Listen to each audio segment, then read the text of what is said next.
Hi everyone, কেমন আছেন আপনারা সবাই? আমি কিন্তু খুব খুব ভালো আছি। আজকে আমার শ্বশুর মশাইয়ের শ্রাদ্ধ, তাই ঝটপট করে সকাল সকাল স্নান করে রেডি হয়ে যাব। এবার যাব মন্দিরে। মন্দিরে গিয়ে পুরোহিতকে দেবো। এই যে দেখতে দেখতে আমি তৈরি হয়ে গেলাম।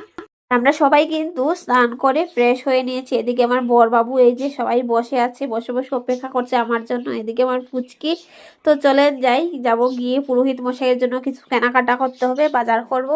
এই যে যা জিনিসপত্র লাগে বুঝছি দান, তো ব্রাহ্মণ সেবা বলে আর কি, আমাদের এরকমই দেয়।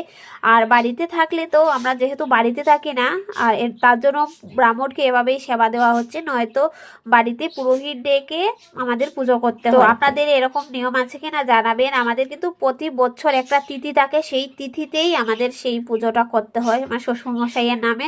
তারপরে এই যে এখানে চলে আসলাম মন্দিরে। এই যে এটা এদিকে গিয়ে হচ্ছে আমার ব্রাহ্মণ মশাইয়ের বাড়ি আর কি, পুরোহিত মশাইয়ের ঘর। এই যে এখানে গিয়ে পুরোহিত মশাইকে এই দক্ষিণাটা দিয়ে আসবো। তো পুরোহিত মশাই বাড়িতে ছিলেন না, তারপরে এই যে আমাদের মা জননীকে দিয়ে আসলাম। তারপরে চলে গিয়েছিলাম এই যে গাড়ির গ্যারেজে। আপনাদের ভাইয়ের স্কুটিতে একটু সমস্যা হয়েছিল, তার জন্য একদিকে দুটো কাজ, রথ দেখা কলা বেচা দুটো কাজই একসাথে হয়ে গেল। তো কেমন লাগলো জানাবেন।